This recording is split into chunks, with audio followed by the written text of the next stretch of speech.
নমস্কার বন্ধুরা, ফুড কালচারের তরফ থেকে আপনাদের সবাইকে স্বাগত। আজকে আমি দেখুন এই যে আঙুর বাগানে ঘুরছি, আপনাদের সঙ্গে কথা বলছি বাইরে। আজকে আমি বানাবো পটেটো চিলি বলস। এখান থেকে বাগান থেকে একটু ঘুরে তারপরে আমি ঘরে গিয়ে বানাবো।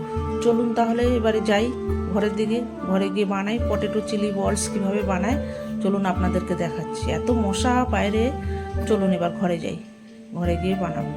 এই যে দেখুন, আদা, কাঁচা লঙ্কা আর রসুন নিয়েছি, নিয়ে চপারে চপ করবো। আর এখানে সেদ্ধ আলু নিয়েছি। সেদ্ধ আলুটাকে ভালো করে ম্যাশ করে নিতে হবে। গ্রেটার দিয়েও করতে পারেন, হাত দিয়েও করতে পারেন। আমি এই যে চপারে চপ করে নেবো এবার আদা, রসুন আর কাঁচা লঙ্কাটাকে। একদম পুরো মিহি পেস্ট করলে ভালো লাগবে না, ওই জন্য একটু চপারে চপ করে নিচ্ছি। চপারে চপ করে নিলে খেতে একটু দাঁতে পড়বে, ভালো লাগবে। আর এই যে আলুটাকে ম্যাশ করে নিচ্ছি খুব ভালো করে, যেন আলুর ভিতরে কোনো গুটি না থাকে। সুন্দর করে ম্যাশ করে নিতে হবে। এই যে দেখুন, দারুণ করে ম্যাশ করে নিতে হবে, একদম মিহি করে। ওই জন্য গ্রেটারও গ্রেট করে নিতে পারেন, বা এখানে কিছু একটা ম্যাশার দিয়েও ম্যাশ করতে পারেন। আমি এখানে ম্যাশারটা আমার খারাপ হয়ে গেছে, ওই জন্য আমি হাত দিয়ে করে নিচ্ছি। এবার দিয়ে দেবো 3 চামচ কর্নফ্লাওয়ার। এর সাথে 3 চামচ কর্নফ্লাওয়ার দেবো, সামান্য একটুখানি নুন দিয়ে দেবো। দিয়ে খুব ভালো করে এবার মাখিয়ে নেবো। মাখিয়ে একটা ডো তৈরি করে নেবো। সামান্য একটুখানি স্বাদ মতো নুন দিয়ে দিচ্ছি। এবার এই মাখাটাকে মাখবো খুব ভালো করে, মেখে নিয়ে একটা ডো তৈরি করে নেব। ডো তৈরি করে নিয়ে তারপরে আমি ছোট ছোট বলের আকারে তৈরি করব। বন্ধুরা, আমার এই চ্যানেলটির সঙ্গে আপনারা থাকবেন, নিত্য নতুন অনেক রকম ওয়েট লস খাবার দাবার পাবেন। অনেক রকম স্ন্যাক্স বানাবো, ওয়েট লস খাবার থাকবে, রান্না থাকবে, অনেক কিছু থাকবে। আমার বাগান বাড়ি বন্ধুরা, আপনারা আমার সঙ্গে থাকবেন। এই সময় তো বর্ষাকাল, শীতের সময় দেখবেন বাগান বাড়িতে আমি বসে কাঠের জালে রান্না করছি, কিভাবে করছি কি না করছি দেখবেন। এই যে ছোট ছোট করে বল তৈরি করছি।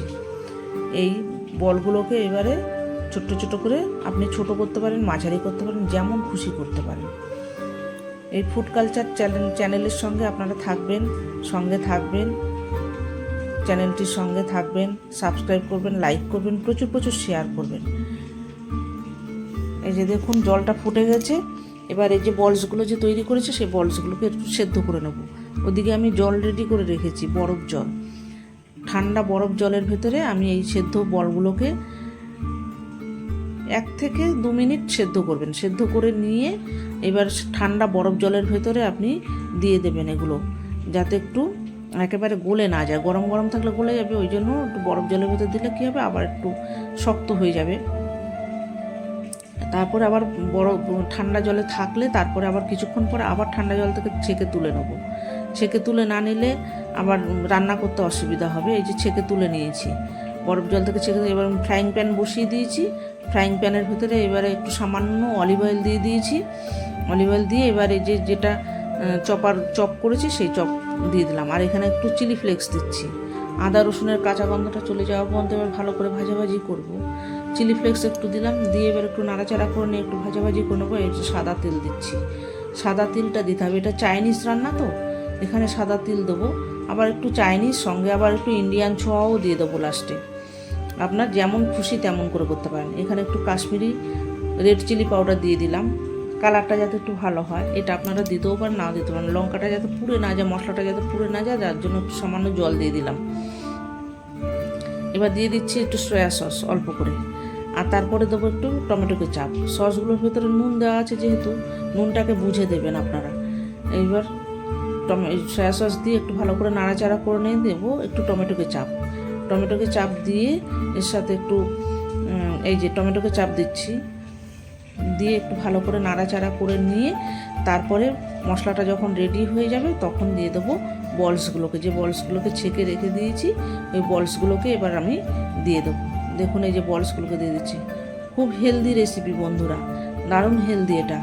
দেখুন, খুব কম তেল মশলায় অপূর্ব খেতে হয় এটা। আপনারা অফিসের টিফিনও দিতে পারেন, স্কুল কলেজের টিফিন দিতে পারেন, বা ব্রেকফাস্ট ডিনারেও খেতে পারেন। সামান্য একটু নুন দিয়ে দিচ্ছি। নুনটা একটু কম কম লাগছিলো, যেহেতু সসের ভেতরে নুন দেওয়া আছে ওই জন্য নুনটাকে বুঝে দেবেন। আর বলসের ভেতরেও নুন দিয়ে নিয়েছি, ওই জন্য নুনটাকে একটু বুঝে সুঝে দিতে হবে। দেখুন, এইভাবে করে এবার রেডি করা হয়ে গেছে আমার। দেখুন, পটেটো চিলি বলস রেডি হয়ে গেছে। এবার একটু ইন্ডিয়ান ছোঁয়া দিয়ে দিচ্ছি, ধনে পাতা। চাইনিজের সঙ্গে একটু ইন্ডিয়ান ছোঁয়াও দিয়ে দিলাম, একটু ধনে পাতা। দেখুন এই যে ধনেপাতা দিয়ে এবার নাড়াচাড়া করে এই যে নামিয়ে ফেললাম। এই যে রেডি হয়ে গেছে আমার পটেটো চিলি বলস। এইভাবে বানাবেন বন্ধুরা, অপূর্ব খেতে হয়, দারুণ খেতে হয়। আমার চ্যানেলটির সঙ্গে থাকবেন, সাবস্ক্রাইব করবেন, লাইক করবেন, প্রচুর প্রচুর শেয়ার করবেন। নেক্সট ভিডিও আসার জন্য আপনারা অপেক্ষা করবেন। সবাই সুস্থ থাকবেন।